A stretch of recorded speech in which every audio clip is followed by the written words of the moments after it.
Olá, família, tudo bem? Semana passada nós começamos a falar sobre os eixos temáticos. E aí eu expliquei para vocês, espero ter deixado bem claro o que é um eixo temático e o que de fato é um tema, né? Eu expliquei que o eixo temático ele é o conjunto de temas a serem discutidos para propor uma produção textual. E o tema é o nome que se dá, né, ou a nomenclatura que recebe o tema a ser discutido, ou o assunto a ser discutido. Nós vamos, aos poucos, trabalhar todos os eixos temáticos. Começamos, seguindo a apostila, falando sobre o eixo temático tecnologia, ciência e meio ambiente. Eu discuti um pouco com vocês sobre esse eixo temático e deixei todo o capítulo 7 para que vocês fizessem a leitura desse eixo, e tem vários textos ali que ajudam nessa discussão, nessa temática, para que vocês tenham uma visibilidade maior. Por que eu estou falando isso novamente? Porque sim, é bom saber o tema da redação do Enem? Claro, seria muito mais fácil montar um texto se soubéssemos do tema previamente. Porém, isso não é possível. Não tem como a gente saber, a gente pode até arriscar. Só que mais importante que acertar o palpite do tema da redação do Enem é você, aluno, estar apto para falar sobre qualquer assunto ou eixo temático, qualquer um. Então, como que vocês vão saber o que falar e o que escrever, independente da surpresa que vocês tiverem ao abrir a prova do Enem? O segredo é conhecer os eixos temáticos. A partir do momento que você tomou conhecimento de todos os eixos temáticos, você já tem um conhecimento de mundo mais ampliado e consegue, assim, com uma facilidade um pouco maior, articular sobre todo e qualquer assunto que for proposto dentro dos eixos temáticos. Por exemplo, se você tem habilidades para falar sobre assuntos relacionados à saúde, ou se você tem habilidades para falar sobre assuntos relacionados à educação, ou facilidade para falar sobre assuntos relacionados à política ou meio ambiente. Então, independente do eixo que você tiver facilidade, quando vier um assunto com base naquele eixo que você domina ou que você tem maior facilidade para falar, claro que você vai escrever com mais leveza. Porém, se você pelo menos conhece, tem uma visão geral de todos os eixos temáticos, mesmo que você não domine aquele tema que foi proposto naquele momento, ele não vai ser tão surpreendente ou tão paralisante assim. Por quê? Porque antes você viu, você conheceu o eixo temático ao qual aquele tema pertence. E esse conhecimento prévio vai te ajudar, com base nos textos auxiliares que a própria prova traz, vai te ajudar na construção do seu texto. Por isso é fundamental vocês lerem de tudo, assistirem a jornais. Só que mais que ler e assistir jornal e treinar a redação, é agora a gente poder catalogar os eixos temáticos. Quais são os eixos temáticos? O jornal hoje falou sobre o assunto X. Esse assunto cabe em que eixo temático? A gente precisa fazer esse exercício, tá bom? Como primeira proposta de atividade em relação ao eixo temático, tecnologia, ciência e meio ambiente, eu sugeri que vocês lessem tudo que esse capítulo fala sobre esse eixo temático, todos os textos base que trouxe o eixo, e fizessem os exercícios das páginas 166 a 168. São pouquíssimos exercícios. Bom, se fizeram, e eu não sei, porque não me mandaram, né, as atividades. Mas eu vou fazer a correção agora, alguns comentários. E se vocês fizeram e quiserem mostrar a atividade, pode tirar foto e mandar para mim, que eu corrijo sem o menor problema, tá bom? Então vamos lá, ó. Texto 1. Celulares são os campeões de obsolescência programada. É o primeiro texto na página 166. Diz assim: os celulares e smartphones são os campeões de obsolescência programada, sendo substituídos com frequência e descartados sem nenhum cuidado ambiental. É o que aponta pesquisa divulgada no começo do mês pelo Instituto de Defesa do Consumidor, baseada em levantamento feito pela Market Analysis. disponível em www.oeco.org.br. Aí nós temos abaixo um gráfico, esse gráfico corresponde a um segundo texto. Diz assim, destinação dos produtos. Depois de utilizar, a maioria das pessoas procura doar ou vender os equipamentos eletrônicos utilizados. Os celulares são os únicos que acabam guardados. Aí a gente tem um gráfico lá, verde é que doou ou vendeu, azul que deixou guardado, amarelo que descartou, essa cor avermelhada é que foi perdido ou roubado, e essa cor rosinha que não se sabe. Então, com base nessas informações, a número 1 pergunta: um dos dados da pesquisa diz respeito a aparelhos perdidos ou roubados, fato que aparece somente no quesito celulares. Comente, nesse sentido, a importância que o ser humano dá a esses aparelhos. Então, de acordo com os dados da pesquisa e com os dados do gráfico, qual a importância que vocês acham que os seres humanos, que nós damos aos nossos aparelhos eletrônicos, em especial aos nossos celulares?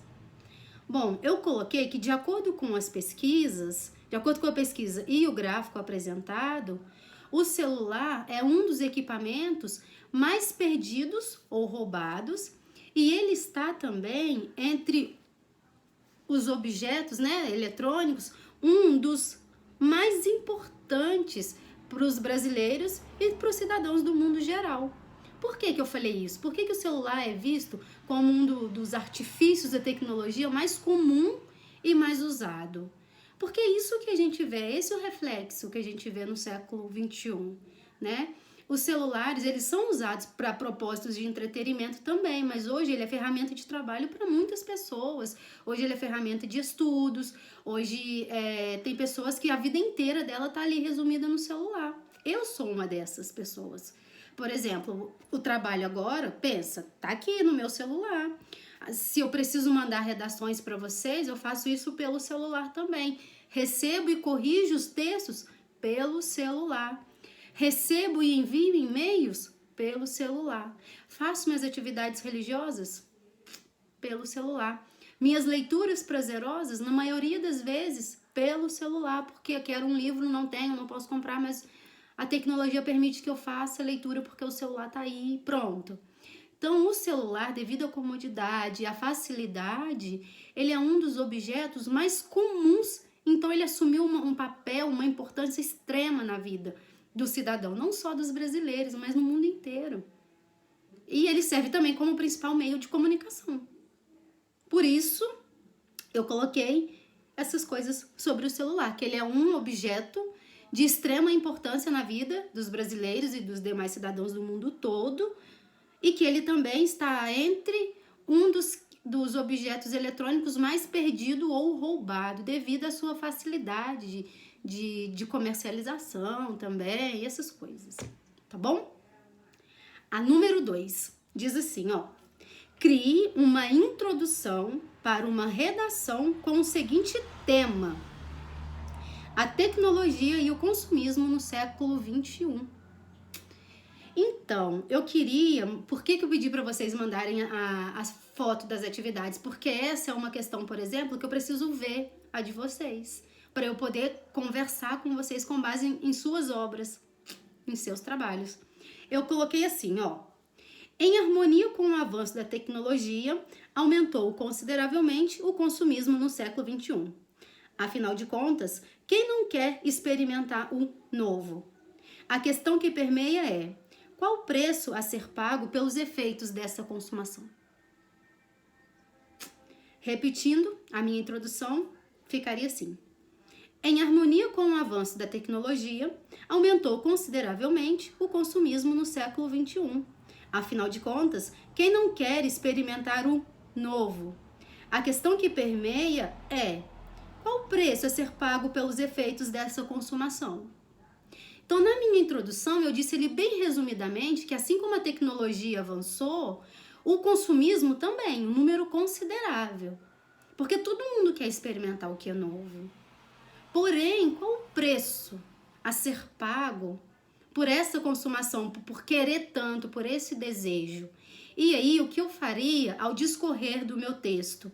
Eu iria, então, dissertar sobre a falta de consciência ecológica, quando, por exemplo, eu adquiro muitos aparelhos eletrônicos e descarto muito facilmente esses aparelhos também. Então, que impactos isso provoca no meio ambiente? Que impactos isso provoca na minha vida social, por exemplo? Eu posso transferir a minha vida real para uma vida virtual, já que eu sou tão liderada pelo consumismo, eu não posso ser feliz se eu não ter quais os preços a serem pagos, os sacrifícios a serem feitos para sustentar esse meu vício de consumação. Então tem vários argumentos que eu poderia utilizar dentro dessa mesma dissertação, dentro dessa mesma discussão. E eu queria muito ouvir vocês. Então, assim, se quiserem mandar os exercícios para mim, fotinha da atividade, vai ser legal. Se vocês quiserem também, eu sugiro que façam uma redação com base nesse tema, a tecnologia e o consumismo no século XXI. Aí, essa semana eu não vou dar tema de redação para vocês, vocês podem fazer esse da questão número 2. E quem ainda não entregou o tema que eu dei a semana passada, pode entregar que ainda tá valendo, ainda dá tempo, tá bom? Próxima questão, diz assim: o Ministério da Saúde adverte.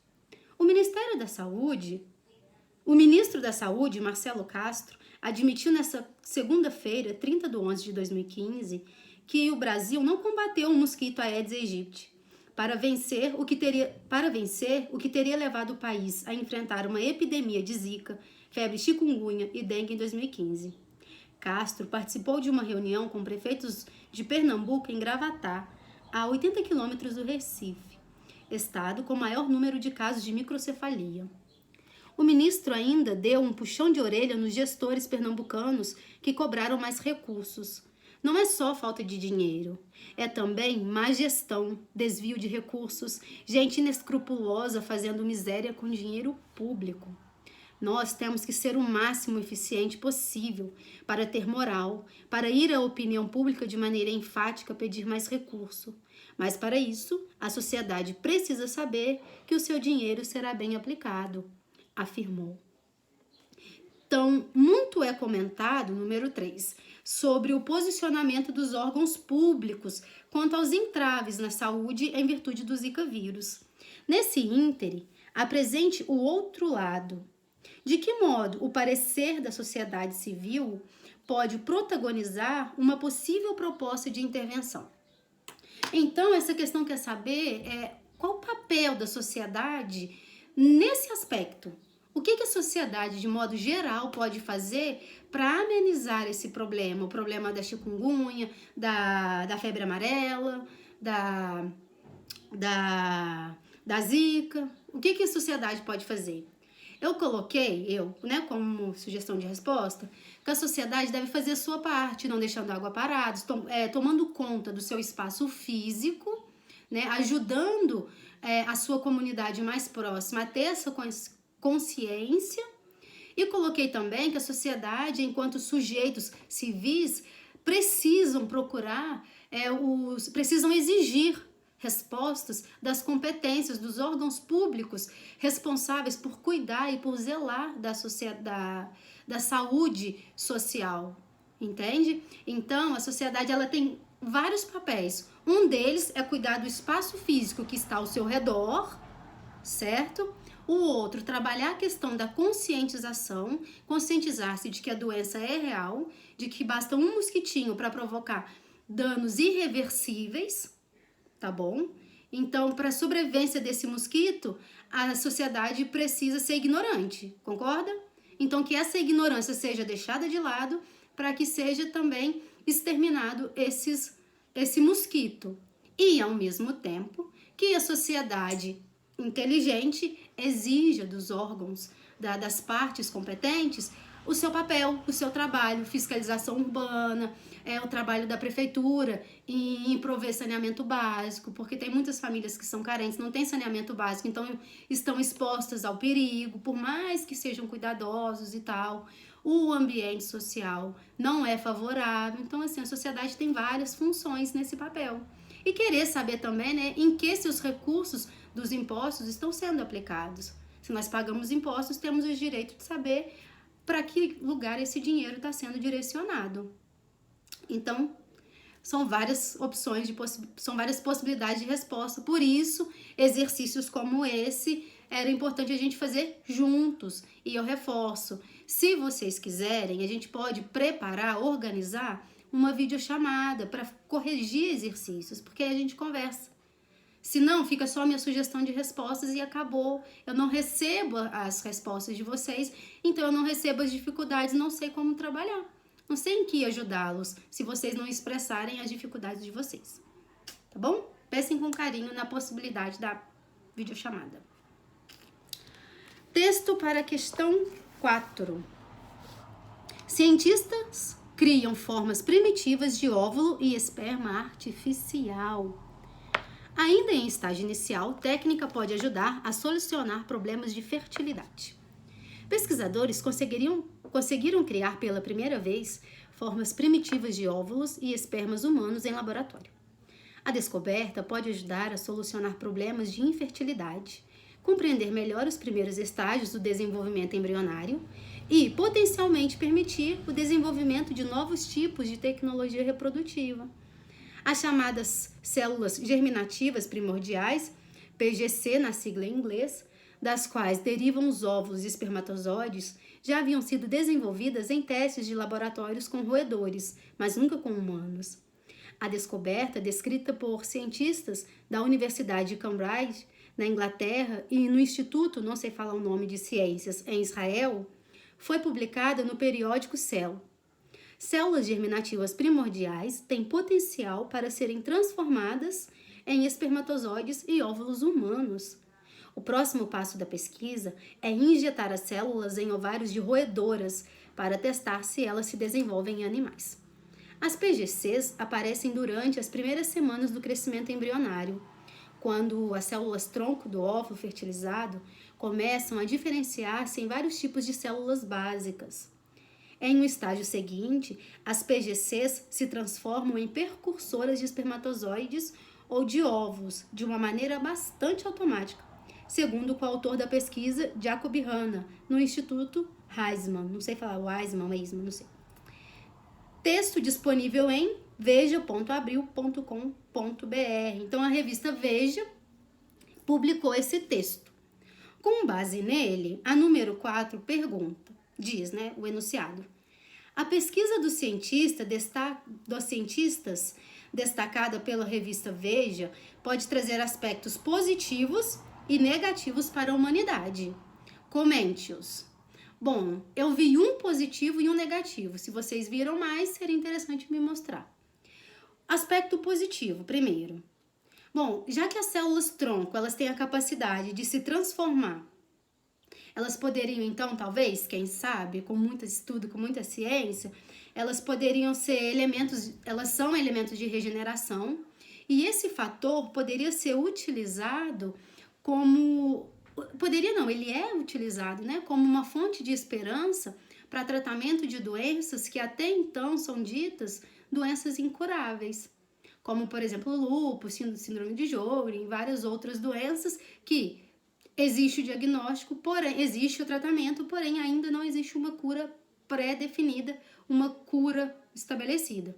Então, com essa possibilidade de regeneração das células, poderia pensar, quem sabe, os cientistas já fazem isso, não é nenhum segredo, para várias doenças, usam essas células como umas células repositoras, né? Retira aquelas células que estão doentes e coloca essas novas a fim de cura, de obter uma cura. Bom, é uma especulação científica, como um fator positivo. O fator negativo é que essas células troncos, elas são mais adequadas, as mais adequadas são embrionárias, ou seja, são aquelas que exigem, né, o uso dos embriões. E por que eu coloquei isso como um aspecto negativo? Não que isso seja ruim, mas é que isso vai ao encontro de questões éticas e religiosas, falando sobre a abordagem de prevenção à vida. Então, a coisas, né, há aspectos dentro dessa temática que, considerando a resolução ética religiosa, poderia ferir algumas consciências, algumas entidades e assim dificultar o trabalho, certo? Já que a gente está falando de células embrionárias, a religião poderia, por exemplo, partir do princípio de que está tirando uma vida para curar uma doença. E aí entra naquela questão, seria um ótimo embate para uma discussão. Uma ótima temática para um texto dissertativo argumentativo. Tá bom? Ponto. A número 5 pede para criar um parágrafo de argumentação pró e um contra a situação abordada na questão 4. Não fiz esse e não vou fazer de propósito. Por quê? Porque eu quero ouvir de vocês, eu quero ler os textos de vocês. Toda vez que eu, enquanto professora, produzo um modelo de redação e reproduzo esse modelo para vocês, eu corro o risco de estar sugerindo que vocês sigam ao meu padrão, ao meu modelo. Sendo que eu parto do princípio de que cada indivíduo tem um estilo de escrita próprio. E eu não quero ferir o estilo de escrita de vocês. Então, eu prefiro receber os textos e trabalhar a técnica, coesão, coerência, que é a minha função, do que eu, enquanto professora, reproduzir meus textos e dar para vocês usarem como base. Não é assim que funciona.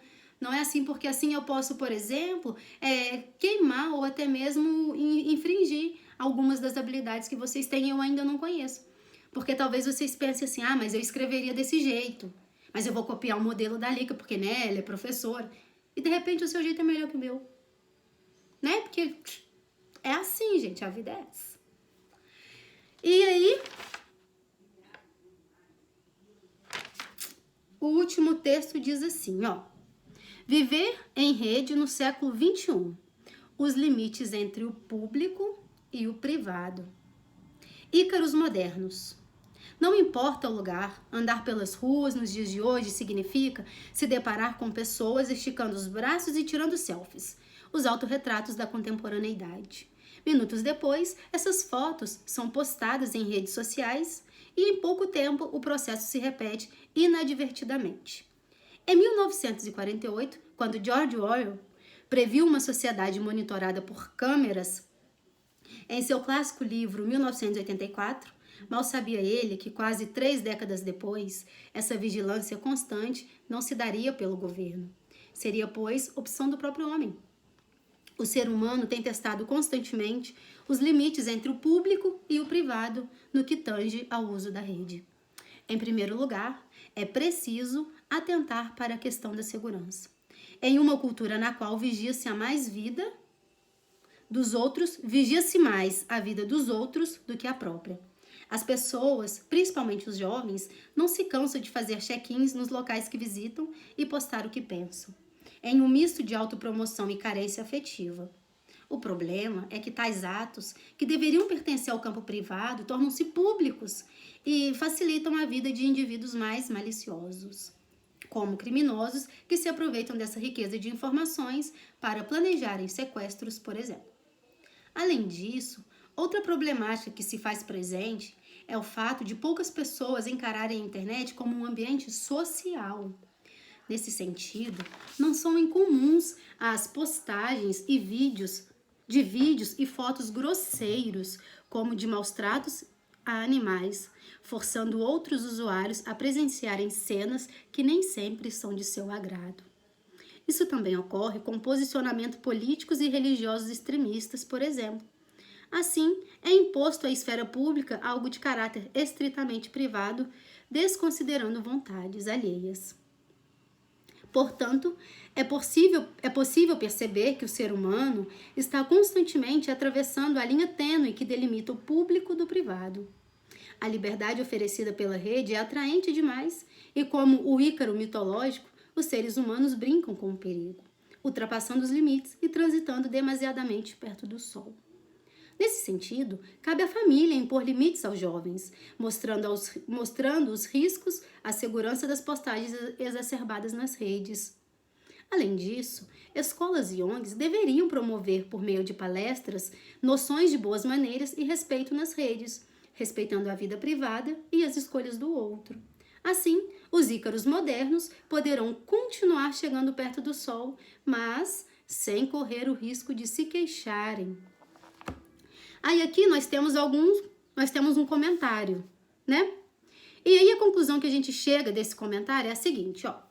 A conclusão que chegamos por meio da argumentação apresentada é que o limite entre o público e o privado é uma linha muito tênue. Assim, Ícaro é trazido a fim de ilustrar a brincadeira com o perigo. Por fim, a proposta de intervenção consiste no combo quase infalível: associação, escola e família, para estabelecer um controle dos usuários a essas aparentemente descontroladas redes.